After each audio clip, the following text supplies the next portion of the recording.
আমি আছি এখন সুন্দরবনের এক গ্রামে, যেখানে বাঘ ভাল্লুক হরিণ কিছুই দেখা যাচ্ছে না। গ্রামের মধ্যে এসছে বাঘ ভাল্লুক দেখতে। তাই আমি চলেছি সুন্দরবনের এক জঙ্গলের খোঁজে। এখানে দেখতে চলেছি আমরা বাঘ ভাল্লুক কিছু আছে নাকি। তো চলো জঙ্গলের খোঁজে যাওয়া যাক। কি ইন্ট্রো ছাড়া তোমাদের ভিডিও ভালো লাগে না? তার মানে আমাকে এখন ইন্ট্রো বলতে হবে, তাই তো? এখন ইন্ট্রো কোথায় পাই বলো তো? ওই তো ইন্ট্রো যাচ্ছে। আরে মজা করছিলাম। সো হ্যালো গাইস, আমি Uttam. So do you recognize it? একটুখানি ঘুরু ঘুরু সাথে একটু fun. You watching my videos, channel name unique কারিয়ান। তো আমরা আছি এই গ্রামের রাস্তার মধ্যে, আর রাস্তার চারি সাইডে দেখতে পাচ্ছ ফাঁকা ফাঁকা গ্রাম, যেখানে ঘর বাড়ি খুবই কম আছে। এখন সেই জঙ্গলের খোঁজে যাচ্ছি, যেখানে বাঘ ভাল্লুক হরিণ কিছু না কিছু তো দেখা পাওয়া যাবে, বা সেখানকার ভিউটা কেমন সেটা তোমাদের সাথে শেয়ার করব। এখানে রাস্তায় ছাগলের বাচ্চা আর ওদিকটায় কুকুর শুয়ে আছে। আমি গ্রামে এত কিছু দেখতে দেখতে গ্রামের রাস্তায় হাঁটতে হাঁটতে আমি রওনা দিয়েছি সেই বাঘ হরিণ কুমির দেখার উদ্দেশ্যে, সেই জঙ্গলের খোঁজে। মাত্র কিছুক্ষণ হেঁটেছি, তার মধ্যে গরম লাগতে শুরু হয়ে গেছে। এখন কথাটা হচ্ছে এখন প্রায় 3টে বাজতে যায়, আর গরমকাল তো জানো তো রোদ্দুর কেমন। এই রোদ্দুরের মধ্যে যাচ্ছি। আর এদিকটা দেখতে পাচ্ছ, এদিকটাও জঙ্গল বলাটা ঠিক হবে না, তাও কিছুটা শহরের থেকে তো জঙ্গলের মতনই।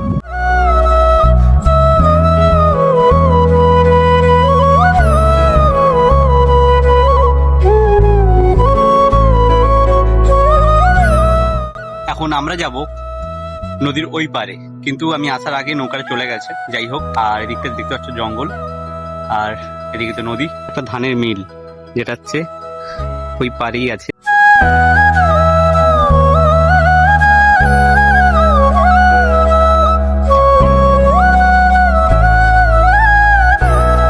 এত গরম পড়েছে, কুত্তাটা জলে নেমে কি চুপচাপ বসে আছে। এদিকে নৌকা আছে, আর আসছে না সে নৌকা। A few minutes later. Finally ওই নৌকাটা আসছে, তারপর নৌকায় করে নদীর ওপারে যাব।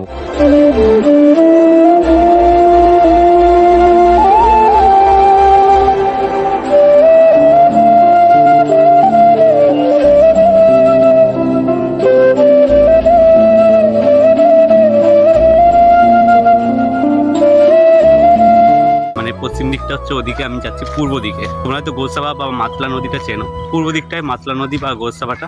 এখন এই গ্রামের মাঝখান দিয়ে রাস্তা দিয়ে ওই দিকটাই যাচ্ছে। আমাদেরকে ওই জঙ্গলটা যাওয়ার জন্য এখনো অনেকক্ষণ হাঁটতে হবে, সেটা কিন্তু অনেকটাই।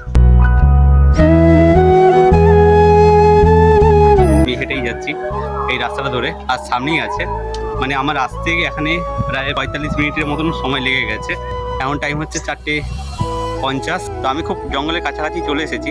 এখন এই রাস্তাটা দিয়ে সিধে গেলে জঙ্গলটার মধ্যে আমরা পৌঁছে যাব। একটা জিনিস দেখলাম, এইখানে শ্মশান, যেখানে এখানে মানুষকে পোড়ানো হয়, এই জায়গাটায় ঠিক।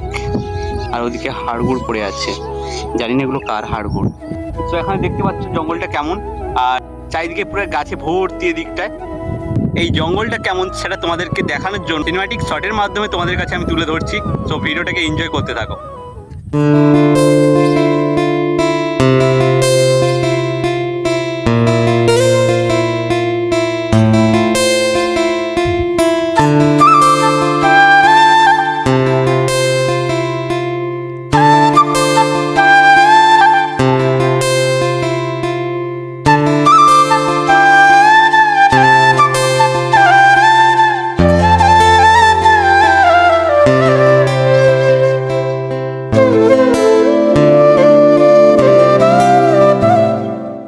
আমার যদি একটা ড্রোন থাকতো, আমি তোমাদেরকে এখানে ভিডিওটা আমি হচ্ছে উপর থেকে দেখাতাম, কেমন লাগতো তোমরা হয়তো কমেন্ট করে জানাতে পারতে।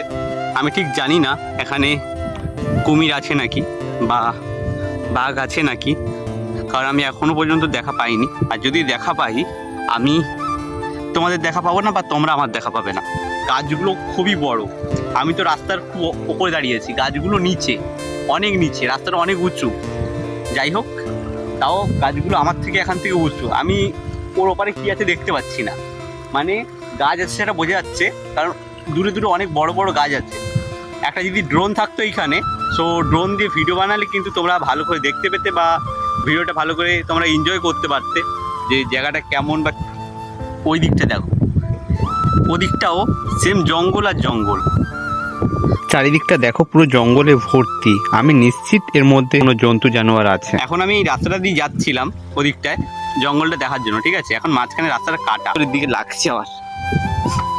যাই হোক, জঙ্গলটা যেরকমই হোক না কেন খুব সুন্দর লাগছে, চারিদিকে গাছে ভর্তি আর চারিদিকে পুরো সবুজ আর সবুজ। এখানে বাঘ বা ভাল্লুক কি কুমির কিছুই দেখতে পেলাম না। আর যদি দেখতে পেতাম ভাই, তাহলে আমি থাকতাম না, মানে তোমরা আমাকে দেখতে পেতে না, মেন কথা ভিডিওটাই দেখতে পেতে না। তোমরা একটা জিনিস নোটিস করেছো নাকি জানি না, এই শ্মশানে আমি শ্মশানটাকে দেখালাম যে এখানে একটা দেখো গাছের উপরে একটা ঘোড়া বাঁধা আছে, তাও দেখাচ্ছি। আরে জ্যান্ত ঘোড়া নয়, কিছু কালো জাদু।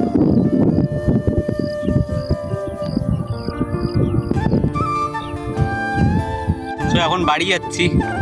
আর তোমাদের যদি ভিডিওটা ভালো লেগে থাকে অবশ্যই একটা লাইক করো, আর ভিডিওটা কেমন হয়েছে কমেন্ট করে জানিও।